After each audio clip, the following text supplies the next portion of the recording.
Hello and good afternoon and good morning and good evening all over the world. My name is Amit Das. I'm connecting from India. I work here as a listings manager at LATOKEN.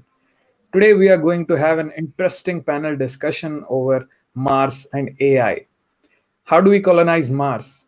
What kind of business prospects do we hold right now and what kind of business prospects are we holding for the future time? Let's discuss all of these with our great panel members today. We have two investors who's joining from India and the Swiss Alps. For the first time with me, joining is Jamplo Parigi from the Swiss Alps and Vandana Tolani from Gurugram, India. So let's start the panel discussion. So Vandana, please give a brief introduction about yourself and the kind of work that you have done so far. Hi Amit, and thank you for having me here. And to the entire team of LATOKEN TV, once again, a big thank you. Hi everybody, this is Vandana Tolani signing in from India, Gurgaon. I was in Jakarta and Singapore for 15 years in investment banking. I had my own family office fund there. This is my sixth year back in India. I did some investments, then I went back to advisory. Currently, I'm connected with 200 investors globally, and we pick up global deals. We are sector agnostic. Typically, we pick up $1 million to $25 million. And my company name is Convanto. And thank you for having me here. Thanks, Vandana, for your introduction. Next, we have Giampaolo Parigi from Swiss Alps. Giam, a short introduction about you and the kind of work that you have done so far. Yes, thank you very much, Amit. This is Giampaolo Parigi. I'm the chairman of a single-family office out in New York. I'm a partner in a private equity group out of California called American Colonial Capital. I'm a partner in a VC incubator in India, and I'm developing another incubator in the European Union for technology. And I have different interests in different industrial sectors and technology. I've been a serial entrepreneur for 30 years, financiers, venture capitalist, a private equity investment bank, and chairman of a single family office, living between the European Union and the United States for my entire career. And so, splitting across those two big markets and doing business and closing deals in, last time I checked, about 75 countries in 5 continents, in practically all the sectors, from technology to manufacturing services and financial services. So back to you, Amit. Thank you. It's a pleasure to be here today. Thanks, GM. Thank you, Vandana. Thanks all. So let's start with the discussion for today's topic. That is India, discussions about India, the investments in Mars technology and AI. So what's all this fuss about Mars technology? When did it all start and why is it booming and gaining so much of prominence in these recent years? Let's hear from GM. Well, I mean, yeah, is one of the pillars definitely hosts, over a billion people, so it marketed relevant under any aspect of point you want to clear. I think, it's a hub of technology, and is Bangalore, very well, it's the Silicon Valley of India, and the tradition, mathematician, and scientific culture in India is ingrained in the society. So I don't think there's any wonder India is doing what it's doing in many sectors, including the sectors that we're discussing today. Where I think it's just one of the recognized global player, and it's growing very fast by a very young population, which it's a data that you want to consider, and our audience should consider, as India or the 4 large global blocks, being China, European Union, and the US, is the one with the youngest population. So it has definitely less demographic problem terms of the aging of the population that the other 3%. Of course, there are issues that the others don't have. Perspective, but I think the potential is for everyone to see. I think it's a mystery, involved also in space.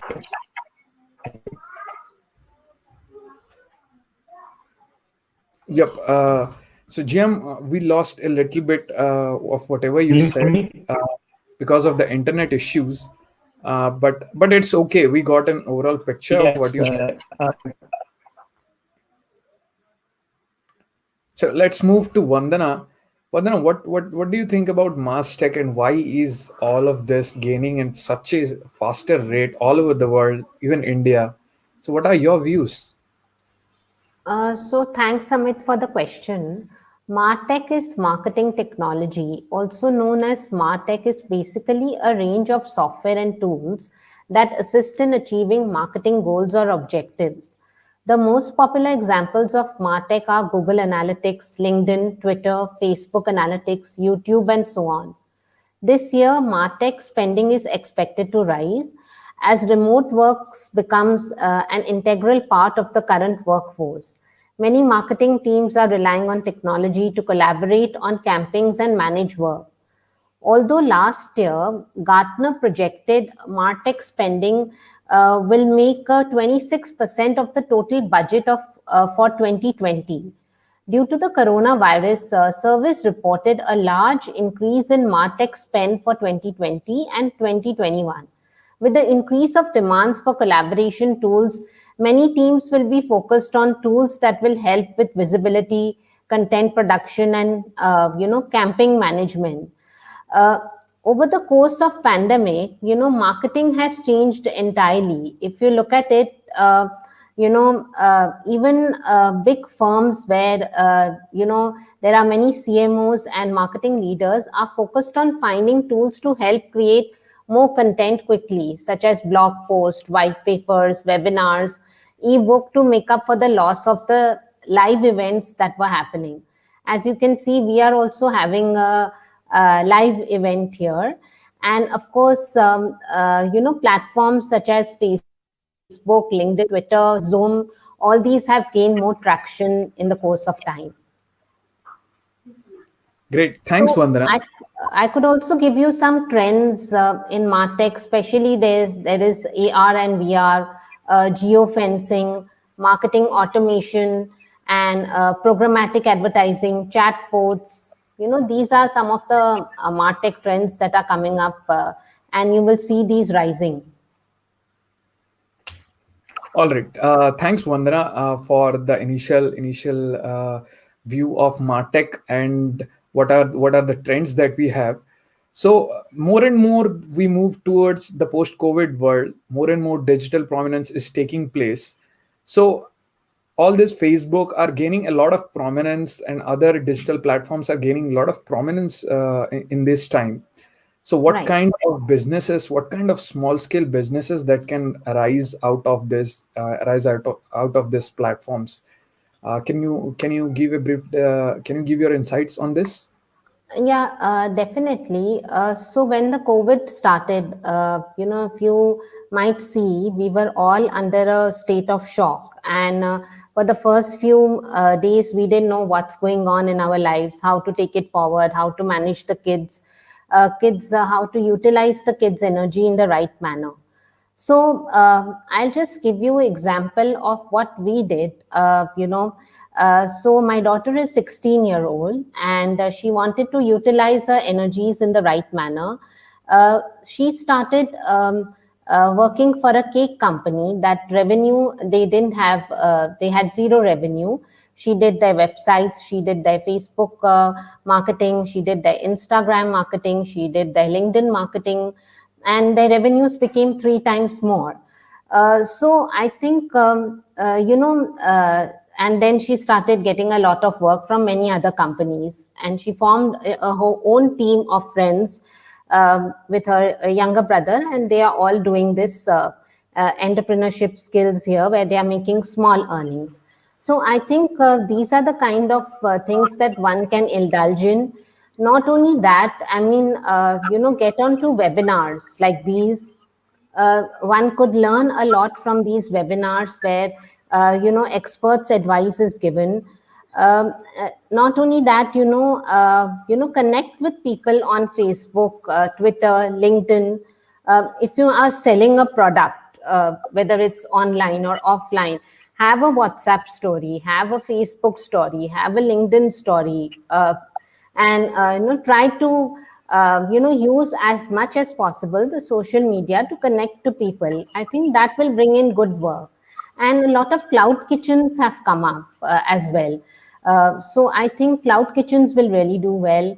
If anybody is doing any agri-tech business, food tech, health tech, fintech, deep tech, AI, robotics.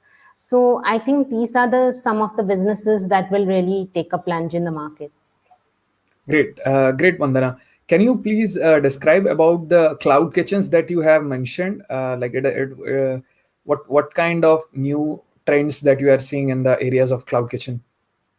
Yeah, definitely. So, if you look at Zomato and Swiggy, what do they do? I mean, people cook food and sell it on Zomato. Similarly, we have seen cloud kitchen platforms wherein, one company is giving employment to women. Women who are sitting at home, they can cook food and sell it on the cloud, and they can make earnings. So they don't have to like really sell it to many people. They just have to sell the entire food to the cloud and get orders from there. So that way, women are getting a lot of employment. There have been a samosa chain, a chai chain, and lots of these other food items, homemade food, where women have got a lot of employment opportunities. I think these have taken a plunge. So if anybody wants to get into a cloud kitchen, can reach out to me on LinkedIn. I can guide them as to how they can take it forward. Thanks, Vandana, for that.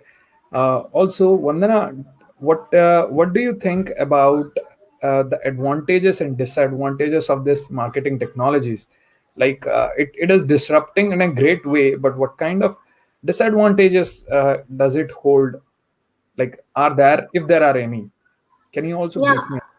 I think a lot of security, security, like we are always online. So wherever we are going, whether it is to the supermarket or whether we are taking a Uber ride or whether, we take a picture when we go on a holiday, everything is out there in the open. So I think in terms of security, we need to make these platforms more secure, especially guide our young children as to how to use Instagram and all these social media platforms in the right manner and channelize their energy in the right manner. As you must have noticed in lockdown, there were several incidents on Instagram where youngsters were having trouble. So, I think in terms of security wise, our data breaching, yes, and lot of cyber issues, I think there we have a threat there. Other than that, if we use this, marketing technology in the right manner to promote ourselves, I think one can get a lot of work, and even sitting at home, they can close a lot of work. Typically, for me, lockdown has been really fruitful. I could sit at home and close 4 deals, wherein I had to otherwise travel from city to city or travel from place to place, and that would take away a lot of my time. If I had to do 4 meetings in a day, I'm here now doing at least 20 to 30 meetings, and finishing up my work really fast. Great, Vandana. Let's move on to the AI side of the things. Yeah. What kind of recent trends and investments have AI picked so far in India? So, with the onset of the pandemic, there was one thing that multiple industries adopted overnight was digital transformation. Now, rapid transformation that was to happen in 5 years took place within 6 months. The accelerated adoption will continue through 2021 in the areas of AI, ML, intelligent automation, VR, AR, and such advanced tech-based solutions. The proliferation of digital transformation will be widespread. Moreover, it is also proactively preparing industries to manage future and uncertainty, complex security, privacy concerns, and the ethical use of artificial intelligence and increasing impact of climate change. That is why AI will see omnipresent applications in the future. For instance, talent supply is expected to be a key issue accompanying the accelerated adoption of AI going into 2021. Enterprises have started realizing that the importance of democratizing AI to address this persistent AI talent gap. Just as CIOs have worked to make data accessible to non-technical users, they will need to make sure AI is usable by a wider set of users.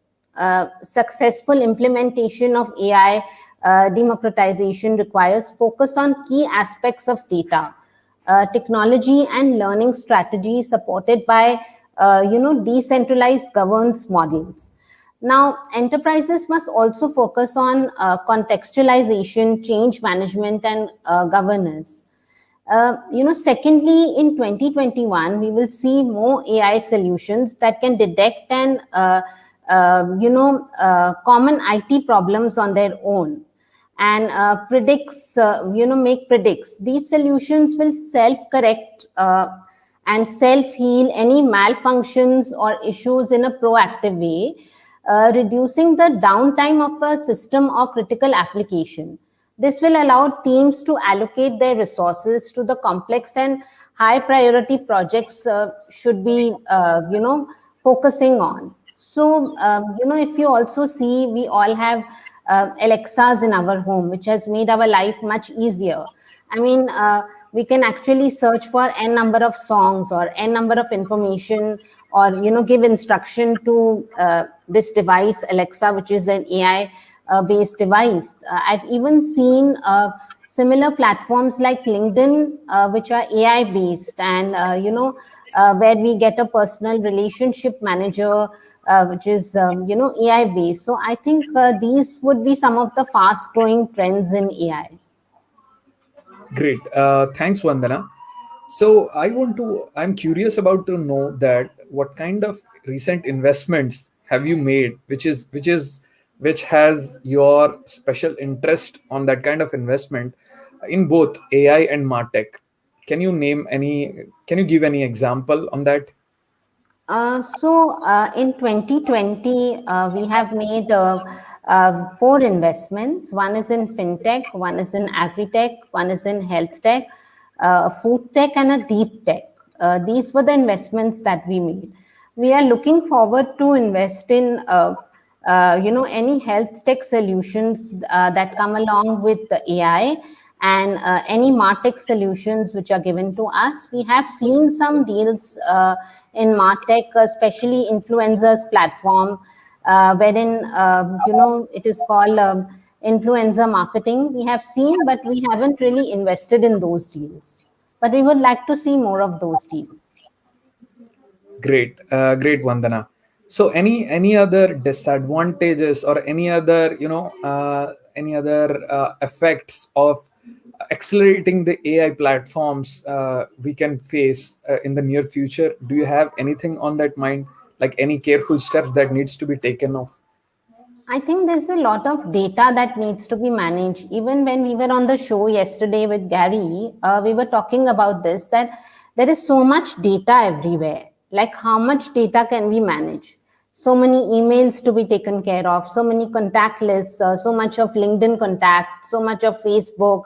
I mean, and forgetting passwords, especially I forget my passwords very often. But, thanks to Google, when I change my phones, I can easily get the data back. So I think there's a lot to be worked around it. And we need to, especially in our country, we need to work on this, that how to make it more secure and how to manage so much data, because naturally, if you look at it, there is so much data to be managed. In terms of, you have to say, for instance, you have 100 emails coming in a day. You need to manage the calendar events, you need to have follow-ups, you need to do. So I think a lot of data management needs to happen. So there we need to fix issues. Otherwise, AI and machine learning are the futuristic technologies, and I think we need to, we are already reaching there. In India, we have seen some wonderful startups. We have also seen some startups that have really reached the Silicon Valley, with their, I mean, which have already done good work in Silicon Valley as well. So I can see things really moving fast here. Sure thing, Vandana. Data management and securities are the key concern of every nation, Yeah. just like India as well. Uh, Moving on to the next question, any kind of impact investment that you are looking forward in the near future, where MarTech or AI, let's go for the MarTech first. Like MarTech can really create an impact. Like what kind of impact investment do you see in this sector?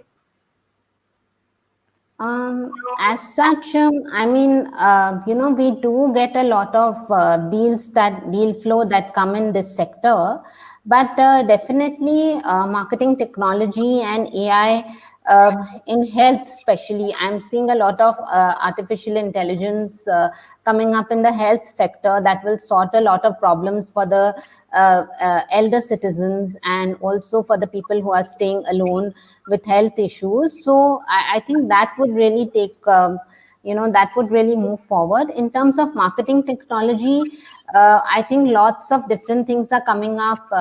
We are seeing, I mean, like we look at Netflix, all these media platforms, where we see a lot of marketing happening for movies.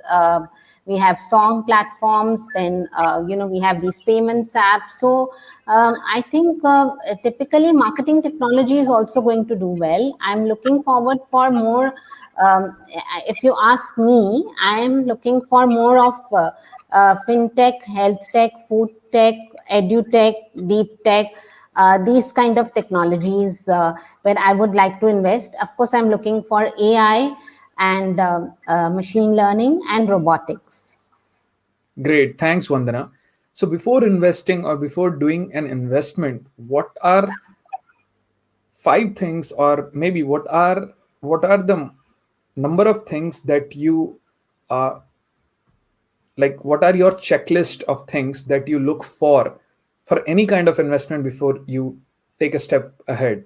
Like, I want to know, like, what kind of key measures that you take, and what kind of checklist do you have in your mind Yeah. when it comes to investment? Yeah, it's a very good question, and thanks for asking that. So, Amit, when we look into deals, we definitely request our promoters to get a very wonderful pitch deck done from a professional.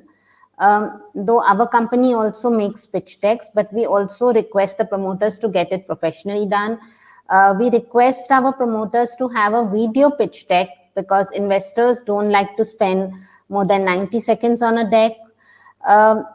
We look at the background of the founder, as to what is the background, what kind of technology they are bringing in, what is the kind of revenue that the company has, and whether the founder has the capabilities or the drive to take take his company ahead, whether the founder is humble.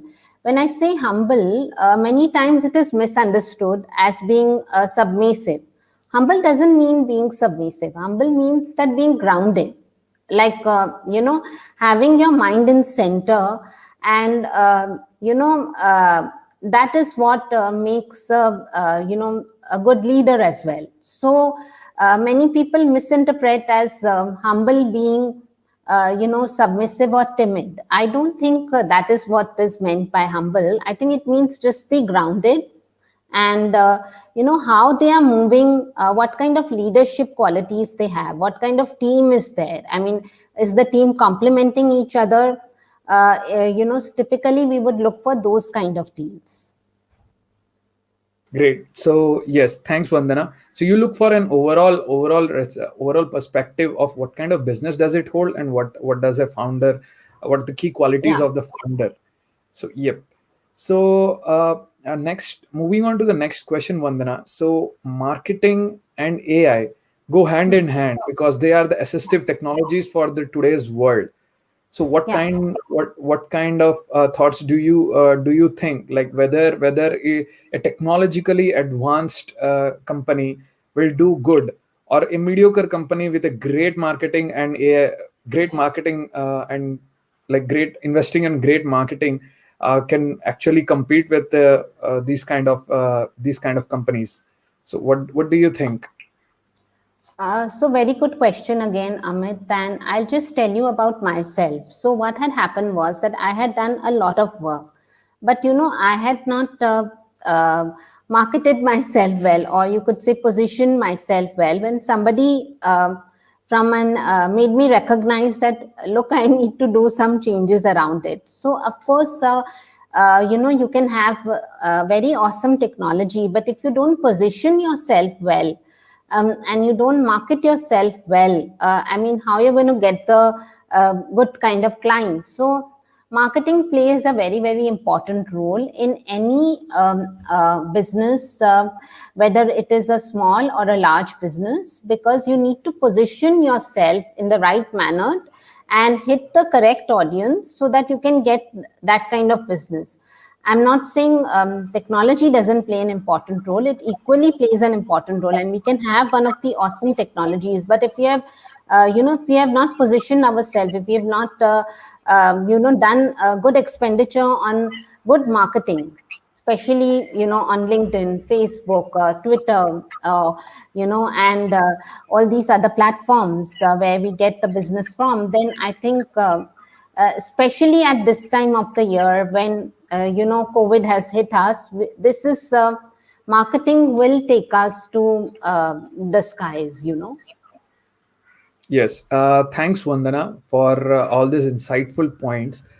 Before we move to the end of this show, do you have any closing remarks for today's show, or per se any message to the investors or fellow investors, or any message to the startups out there? Do you want to say something? Yeah, so firstly, Amit, I would like to thank the entire team of LATOKEN TV for having me here over and over again. I am coming in again in another show tonight at 9:30 p.m.